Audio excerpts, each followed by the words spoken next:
السلام علیکم ورحمۃ اللہ وبرکاتہ نحمد ونصلی علی رسول الکریم اما بعد فاعوذ باللہ من الشیطان الرجیم بسم اللہ الرحمن الرحیم۔ امید ہے تمام احباب ویورز ہمارے سب خیریت سے ہوں گے، ٹھیک ہوں گے، اللہ خیر سے رکھے، ٹھیک رکھے، عافیت سے رکھے، آمین ثم آمین۔ بہت سارے احباب نے اور دیگر خواتین نے بھی اس بات کا اظہار فرمایا کہ ان کا پیٹ لٹکا ہوا ہے، اس تھیلے نما آٹے کے تھیلے نما پیٹ کو غائب کر دیا جائے۔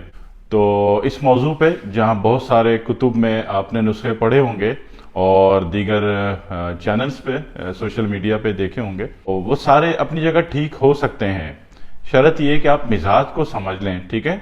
پیٹ جو ہے، ہم نے پہلے بھی کہا تھا کہ پیٹ 3 قسم کا ہوتا ہے، 3 قسموں کا پیٹ ہوتا ہے۔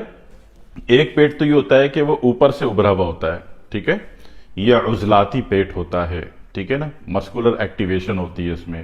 ایک ہوتا ہے کہ پیٹ سائیڈوں سے نکلا ہوا ہوتا ہے، ٹھیک ہے، یہ غدی پیٹ ہوتا ہے، گلینڈ سسٹم ایکٹیویشن پر ہوتا ہے۔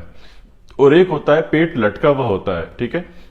اس لٹکے ہوئے پیٹ کی جب بات کریں گے تو ایک بات سمجھ لیجئے کہ موٹاپے کے علاج یا لٹکے ہوئے پیٹ کا علاج یا بڑے ہوئے پیٹ کا علاج یا پھولے ہوئے پیٹ کا علاج جب تک تحقیق سے ثابت نہ ہو جائے کہ کیفیت کون سی ہے، تحریک کون سی ہے، آپ کو دیگر نسخوں سے فائدہ نہیں ہوگا، ٹھیک ہے۔ ہو سکتا ہے کہ نقصان ہو جائے، ٹھیک ہے جی۔ اس طرح نہیں ہوتا کہ ایک چیز ہوتی ہے اس سے یہ ہوتا ہے تو ہم شروع ہو جائیں سارے کے سارے، نہیں ہوتا۔ مزاج کا فرق ہوتا ہے، کیفیت کا فرق ہوتا ہے، کنڈیشن کا فرق ہوتا ہے، سائن سمٹم کا فرق ہوتا ہے۔ تو میں آج ایک سائن کے اوپر بات کر رہا ہوں، ایک سائن اینڈ سمٹم کی بات کر رہا ہوں جہاں پیٹ لٹکا ہوا ہوتا ہے، ٹھیک ہے نا، آپ کی بیلٹ یا ناڑے سے پیٹ لٹکا ہوا ہے، ٹھیک ہے، نچلی طرف لٹکا ہوا ہے۔ تو اس پیٹ کی میں بات کر رہا ہوں، یہ اعصابی پیٹ ہے، ٹھیک ہے۔ اس کو آپ اعصابی پیٹ کہہ لیجئے، نیورولوجیکل پیٹ کہہ لیجئے، آتشکی زہر والا پیٹ کہہ لیجئے، اس کو بلغم والا پیٹ کہہ لیجئے، اس کو آبی پیٹ کہہ لیجئے، ٹھیک ہے۔ اب ان میں سے جو ٹرمنالوجی آپ کے گھر میں بولی جاتی ہے اس میں سے دیکھیں کہ ان میں سے کوئی ایک پوائنٹ اس بات پر فٹ ہے آپ کے لٹکے ہوئے پیٹ میں، تو پھر آپ یہ نسخہ عمل کر لیجئے گا جو میں آپ سے عرض کر رہا ہوں، ٹھیک ہے۔ دوسری بات کہ اگر اس کو میڈیکیٹڈ سائن آؤٹ اگر آپ کرنا چاہیں گے تو اس میں آپ سی بی سی رپورٹ میں دیکھیے گا کہ اس کا ایچ بی یا ڈبلیو بی سی۔ دوسری بات یہ کہ ڈبلیو بی سی بڑھا ہوا ہو سکتا ہے، ٹھیک ہے، W B C. H B کیا تھا؟ خون کا پانی تھا، ٹھیک ہے، اور ڈبلیو بی سی کیا ہے؟ خون کا دودھ کہہ لیجئے، خون کا بلغم کہہ لیجئے، ٹھیک ہے نا، سفید جھاگ کہہ لیجئے، جو کہ خون میں کسی درجے ضروری بھی ہے، ٹھیک ہے، ورنہ خون میں گرمی پیدا ہو جائے گی۔ تو ہو سکتا ہے کہ ان لٹکے ہوئے پیٹ والوں کا ڈبلیو بی سی بڑھا ہوا ہو، ٹھیک ہے۔ اور اگر پلیٹیلیٹس بھی بڑھا ہوا ہوگا تو پھر ان کے ہاتھ پاؤں بھی جام ہوں گے، جوڑ مڑے ہوئے ہوں گے، جوڑ میں درد ہوگا، جوڑ جام ہوں گے، ٹھیک ہے۔ تو ڈبلیو بی سی اگر بڑھا ہوا تو ٹھیک ہے۔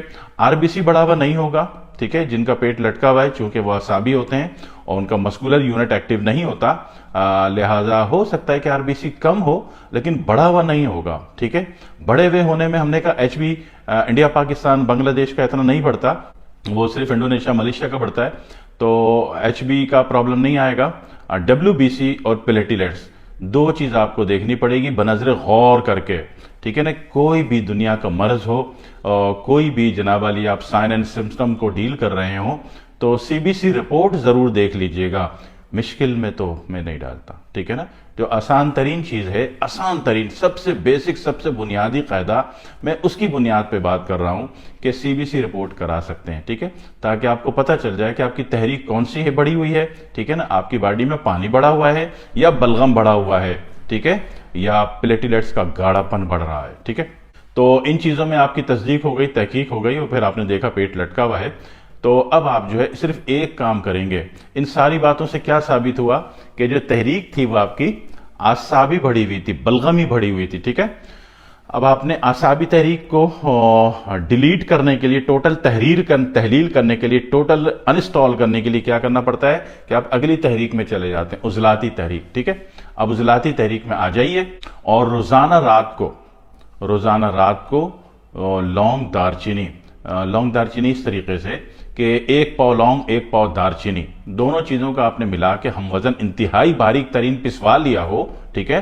اب اس کی ایک بڑی چٹکی رات کو 1 کپ گرم پانی میں بھگو دیجئے، صبح نہار منہ وہ پانی پی لیجئے، ٹھیک ہے، جو مسالہ پاؤڈر بچا ہے وہ نہیں کھانا ہے، ٹھیک ہے، وہ گرمی بہت زیادہ دے دے گا، برداشت نہیں کر سکتے لوگوں کو، ٹھیک ہے، تو وہ جو پانی جو اوپر آ گیا ہے وہ آپ نے پی لینا ہے، ٹھیک ہے نا، اور یہ چند ہفتے کرنا پڑے گا، کم از کم منیمم بھی آپ کو 1.5 مہینہ یہ کریں گے تو آپ کی یہ شکایت 100% 100% ختم ہو جائے گی، اور آپ انشاءاللہ اسمارٹ ترین اچھے ترین بچے اور پیارے پیارے بچے بن جائیں گے انشاءاللہ تعالی۔ اور جب اچھے بچے بن جائیں، اسمارٹ دکھنے لگیں، تو پھر مجھ کو دعاؤں میں یاد رکھیے گا، ٹھیک ہے، والسلام علیکم ورحمۃ اللہ وبرکاتہ۔